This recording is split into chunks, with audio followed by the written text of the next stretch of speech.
Oração da Manhã. Comece seu dia na presença de Deus. Oração da Manhã com Dom Adair José Guimarães, Bispo da Diocese de Formosa, Goiás.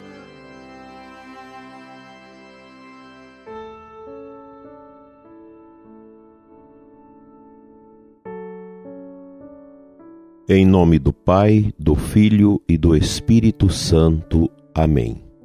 Ó Deus, que mostrais a luz da verdade aos que erram, para retomarem um bom caminho, dai a todos os que professam a fé, rejeitar o que não convém ao cristão e abraçar tudo que é digno deste nome. Por Cristo nosso Senhor. Amém.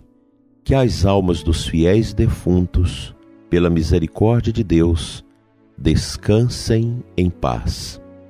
Dileto e amado ouvinte, iniciemos nossa semana de atividades com o coração na luz do amor que vem de Deus. Só pela fé o justo vive.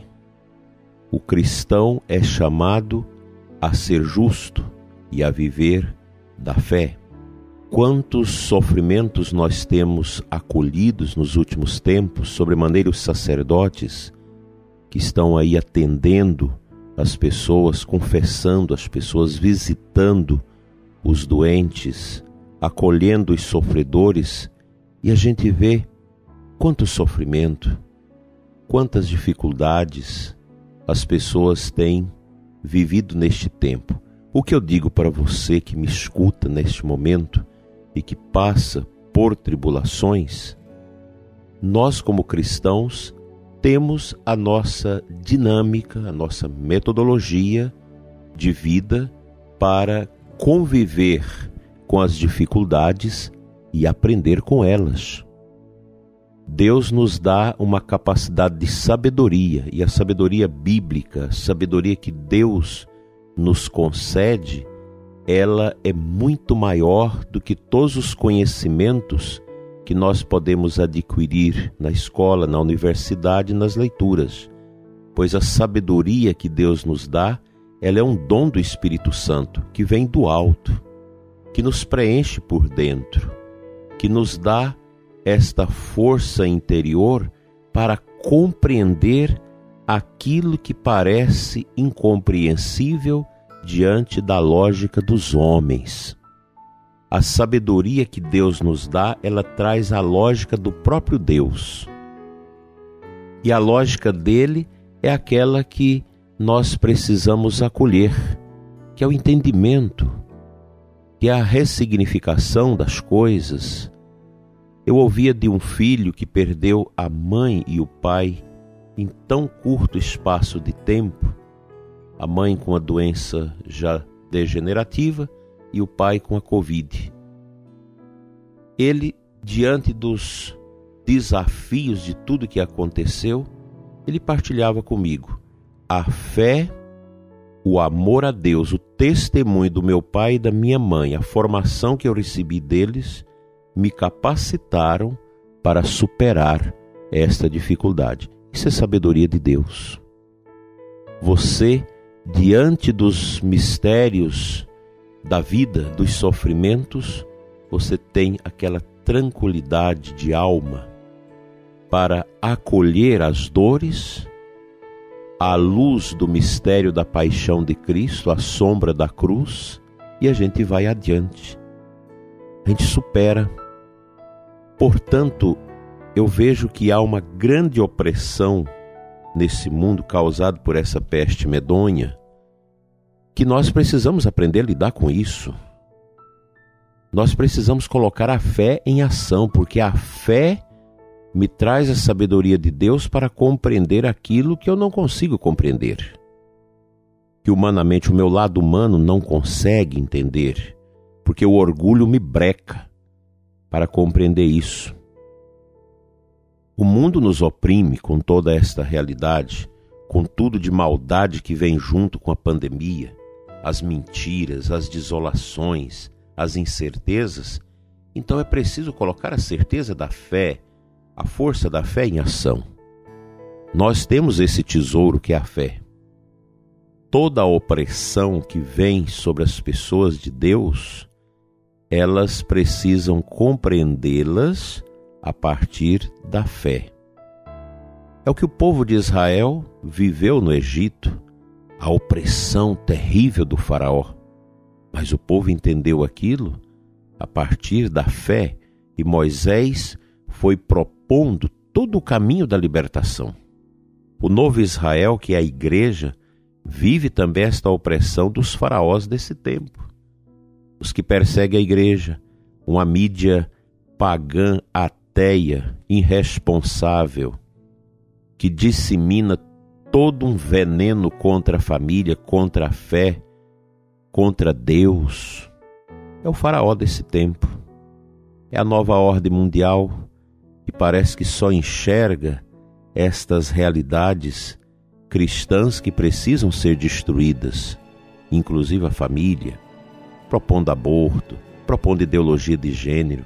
E o Papa Francisco definiu muito bem tempos atrás, que é uma coisa do diabo, e é mesmo, que vai dividindo, que vai criando a distringência, insegurança nos pais.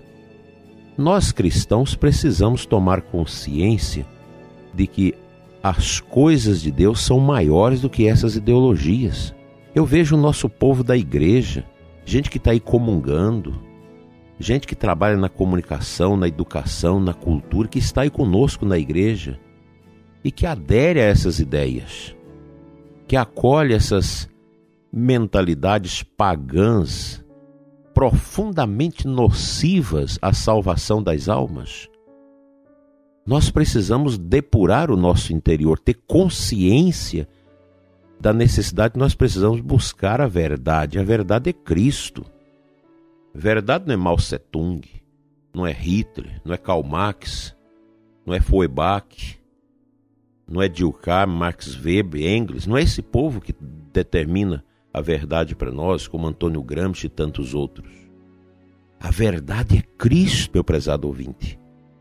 E é um momento que nós precisamos decidir por Cristo. Ou a gente fica com o faraó e ele nos esmaga, nos arrebenta na escuridão do paganismo, da obscuridade, nós abrimos o nosso coração a Cristo.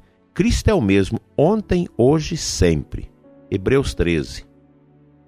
Eu não posso, em nome do modernismo, dessa modernidade, dizer, não, é preciso adaptar a mensagem de Cristo, é preciso adaptar a mensagem da igreja.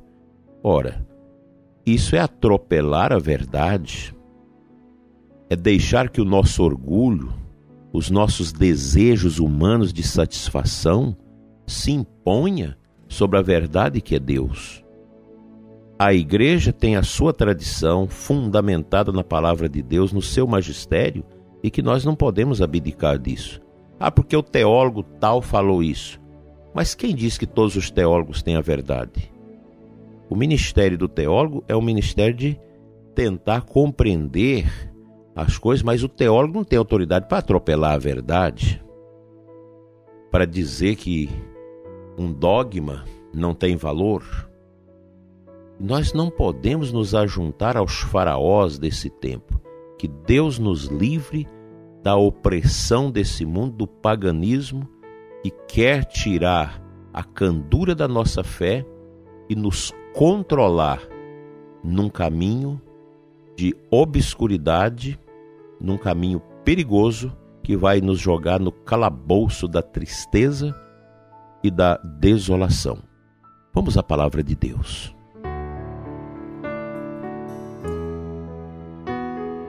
A primeira leitura da Santa Missa desta segunda-feira é de Êxodo 1, de 8 a 22. Estabeleceram inspetores de obras para que o oprimisse com trabalhos penosos, e foi assim que ele construiu para o faraó as cidades entrepostos, Pitã e Ramsés. Mas quanto mais o oprimia, quer dizer, o povo de Israel, tanto mais se multiplicava e crescia. Obcecados pelo medo dos filhos de Israel, os egípcios impuseram-lhes uma obra de escravidão. Aqui está a verdade. O cristianismo é sempre uma pedra no sapato do paganismo, do ateísmo, dos que querem controlar a vida das pessoas, dos que querem impor as suas misérias, suas ideologias, as suas mentalidades, geralmente contra a vida, contra os valores. O cristianismo é sempre isso. Quando a gente lê certos autores que aí estão como aqueles que dão base à revolução cultural, a gente vai ver lá, tem que destruir a igreja, tem que destruir a mentalidade judaico-cristã, tem que destruir a família.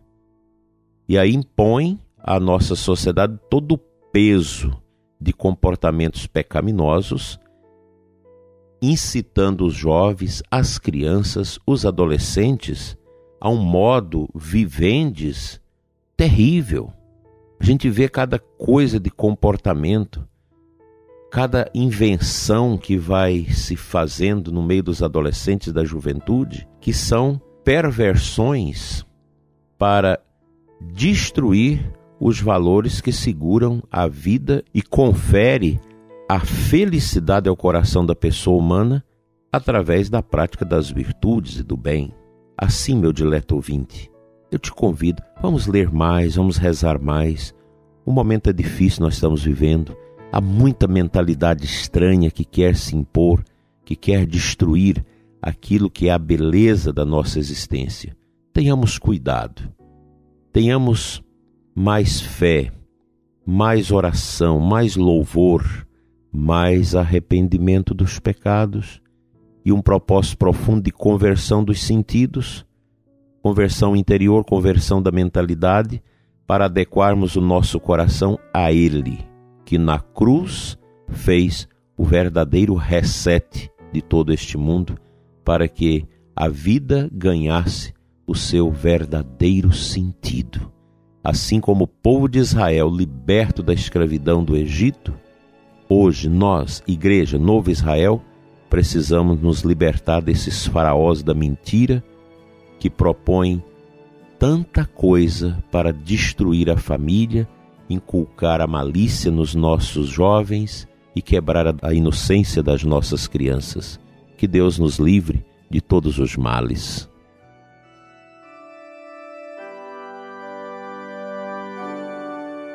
Pai de bondade, Deus de amor, abençoa a nossa igreja, Senhor. Abençoa a nossa paróquia, abençoa nossas famílias, nossas pastorais, nossos grupos de oração. Abençoa os serviços de evangelização da nossa igreja.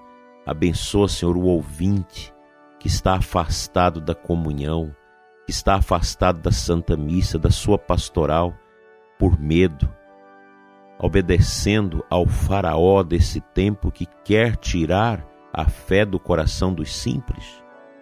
Dai-nos, Senhor, a força de voltar ao altar, de voltar à comunidade, de voltar à paróquia, de voltarmos ao Teu amor. Cura, Senhor, os que sofrem, os que padecem nos leitos dos hospitais, os que estão desanimados e tristes. Enche-nos de santo amor e santa sabedoria. Assim seja. Amém.